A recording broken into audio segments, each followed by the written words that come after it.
क्यों बोला जाता है कि मानसिक जाप सबसे श्रेष्ठ जाप है? मानसिक जाप ही आपको करना चाहिए।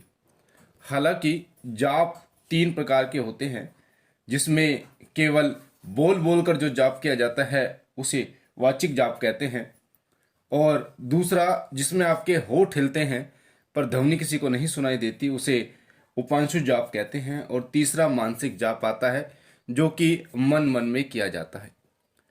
मानसिक जाप में ना तो होठ हिलते हैं आपके, ना ही आपकी जीवा हिलती है। मन के अंदर ही मानसिक जाप किया जाता है। दूसरी बात, मानसिक जाप धीरे धीरे नहीं किया जाता। मानसिक जाप की गति जितनी तीव्र होगी उतना वो आपको कंठस्थ होगा वो मंत्र, उतना आप उस मंत्र पर अपना ध्यान केंद्रित कर पाएंगे। तो मानसिक जाप का ही सलाह क्यों दी जाती है कि आप मानसिक जाप कीजिए? पहली बात मैं आपको बता दूं कि जो महिलाएं इस प्रकार बोलती हैं कि जी हमें मासिक धर्म है तो हम क्या जाप कर सकते हैं, या फिर जब उनकी कोई साधना चल रही होती है या फिर नवरात्रों का समय चल रहा है और वो जाप शुरू कर देती हैं और बीच में मासिक धर्म आ जाता है, तो उस समय क्या करें? तो उस समय मानसिक जाप जो है वो सबसे ज्यादा फलदायी होता है। मानसिक जाप अगर आप उस समय करते हैं तो आपकी जो पूजा है वो अधूरी नहीं रहती। साथ ही मानसिक जाप करने से आपके अंदर वो एकाग्रता आती है आपके मन में कि आप अपनी पूरी शक्ति को एक बिंदु पर, एक स्थान पर, एक दिशा में लगा सकते हो। चलते फिरते भी आप मानसिक जाप कर सकते हैं, बैठते उठते भी आप मानसिक जाप कर सकते हैं। मानसिक जाप वो जाप होता है जब आप करना शुरू करते हैं तो एक समय ऐसा आता है कि जब वो जो मंत्र है आपके अंदर गूंजना शुरू हो जाता है। अगर आप कुछ ना चाह रहे हैं बोलना मन में, फिर भी वो मंत्र जो है वो आपका चलता रहता है। तो वो स्थिति होती है जब वो मंत्र आपके मन में पूर्ण रूप से रम जाता है, और उस मंत्र के रमने को ही आपके मन की एकाग्रता प्रमाणित करती है कि अब जो मंत्र है वो आपके शरीर में, आत्मा में पूर्ण रूप से रम गया है। मानसिक रूप से जब करने से ही, जब वो मंत्र आपके मन में जम जाता है, रम जाता है, तो उस समय वो डायरेक्ट वो कनेक्ट हो जाता है आपकी आत्मा से, और फिर जब आप उसे जाप करते हैं तो वो परमेश्वर से आपको जोड़ने का कार्य करता है। मानसिक जाप के बहुत सारे फायदे हैं, जरा आप सुनकर हैरान हो जाओगे। मानसिक जाप करने से आपके इष्ट देव की कृपा जो है वो बहुत जल्दी आपको प्राप्त होती है। मानसिक जाप के द्वारा आपके अंदर की जो गंदगी होती है, जो आपके विचारों में मलिनता होती है, उस मलिनता को मानसिक जाप साफ करता है। और मानसिक जाप के दौरान आने वाले आंसू, आने वाली उबासी इस बात का संकेत है कि कहीं ना कहीं आपके अंदर की जो मलिनता है वो साफ हो रही है।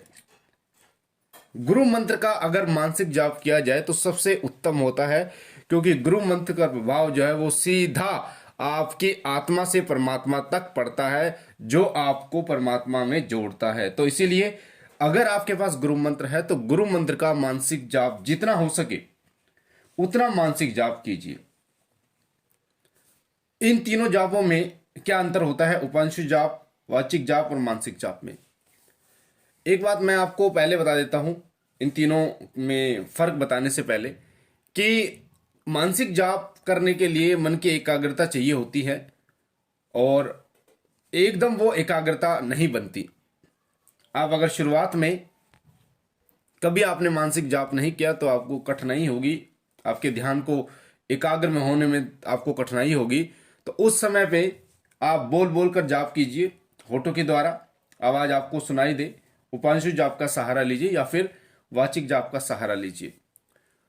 जिससे क्या होगा, आपको जाप करने का अभ्यास होगा और फिर आप मानसिक जाप की तरफ अग्रसर होइए। होता यह है कि मानसिक जाप में जो ऊर्जा है, ऊर्जा जो है हमारे आज्ञा चक्र से बहती है, और आज्ञा चक्र हमारे माथे पर होता है जहां महिलाएं बिंदी लगाती हैं, और आज्ञा चक्र से जो समस्त ऊर्जा है वो हमारे शरीर में फैलती है, बहती है। और जब आप बोल बोल कर जाप करते हैं तो होता यही है कि अधिकतर अंश जो है ऊर्जा का वो आप खो देते हैं, वातावरण में वो लुप्त हो जाता है। इसलिए बोला जाता है कि माला का सहारा आप लें। जिन लोगों को नहीं पता उन लोगों को बता दूं कि माला पर ही जाप क्यों किया जाता है। वो इसलिए किया जाता है क्योंकि जब एक माला आप लेते हैं और जब आप जाप करते हैं तो वो जो ऊर्जा है वो माला के अंदर संग्रहित होती है, इकट्ठी होती है, और उसके बाद जाप जैसे ही आपका खत्म होता है तो तुरंत माला को आपको धारण कर लेना होता है। चाहे आप उसे 10 से 15 मिनट के लिए ही करें, ताकि उस माला के अंदर जो ऊर्जा है वो आपके हृदय में समाहित हो जाए, आपकी आत्मा में समाहित हो जाए, जिससे वो ऊर्जा जो है वो आपके ऑरे को और ज्यादा मजबूत करती है। हमारी जो ऊर्जा है मानसिक जाप करने के दौरान पूरी ऊर्जा हमारी आत्मा में, हमारे मन में संग्रहित हो जाती है, इकट्ठी हो जाती है, बाहर वो नहीं बहती। तो उसका 100% फल जो है वो हमें प्राप्त होता है। कई लोगों को आपने देखा होगा जब जाप के लिए बोला जाता है या ध्यान के लिए बोला जाता है तो उन्हें बोला जाता है कि जब आगे चक्र पर ध्यान लगाइए। तो आगे चक्र पर ध्यान लगाने का मतलब यही होता है क्योंकि जो ऊर्जा है वो आगे चक्र से ही बहती है। जब आप आगे चक्र पे ध्यान लगाते हैं तो वो ध्यान आगे चक्र पर ऊर्जा को बहने से रोकता है, जिससे जब ऊर्जा एकत्रित होती है तो धीरे धीरे कुंडलिनी शक्ति को जागृत करती है। तो वो आपके शरीर की ऊर्जा ही होती है, आपकी आत्मा की ऊर्जा ही होती है जो समस्त कुंडलियों को, जो कुंडली शक्ति है, समस्त चक्रों को वो जागृत करती है। तो मानसिक जाप के दौरान आपका मन तो एकाग्र होता ही है, साथ साथ में आपके मन में आने वाले सुबह से शाम तक नकारात्मक विचारों को हटाने का कार्य भी मानसिक जाप करता है। कई बार आप कोशिश करते हैं, जब आप पूजा पर बैठते हैं तो बहुत सारे नकारात्मक विचार आपके आंखों के सामने आते हैं, अश्लील विचार आपके आंखों के सामने आते हैं। तो उन सभी विचारों को नष्ट करता है ये मानसिक जाप। अगर आप मानसिक जाप निरंतर करते हैं तो इस प्रकार के जो विचार है वो आपके ऊपर हावी नहीं हो पाते, और आप जो विचार चाहते हैं, जिन विचारों को ग्रहण करना चाहते हैं, उन्हीं विचारों को आप ग्रहण कर पाते हैं और आप अपने ध्यान को एक बिंदु पर लगा पाते हैं। तो मानसिक जाप के जो फायदे हैं वो अनंत हैं। अगर आप मानसिक जाप करते हैं तो डायरेक्ट आप अपने इष्ट देव से जुड़ते हैं, उनकी कृपा आपको प्राप्त होती है, आपका मन जो है वो एकाग्र होता है, आपका ध्यान जो है वो एकाग्र होता है, और साथ ही आपके समस्त ऊर्जा जो है वो आगे चक्र पर केंद्रित होती है, जिससे आपकी थर्ड आई और साथ ही आपके सातों चक्र जो है वो भी धीरे धीरे जागृत होने शुरू हो जाते हैं। तो धीरे धीरे जैसे आप जाप करोगे तो इसका अनुभव आपको स्वयं होगा, बताने से नहीं, आप करोगे तो आपको धीरे धीरे इसका अनुभव होगा।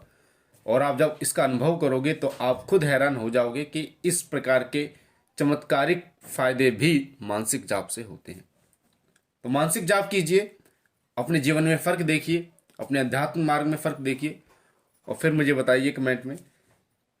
तो ये थी मानसिक जाप के ऊपर जानकारी। मुझे आशा है ये जानकारी आपको पसंद आई होगी।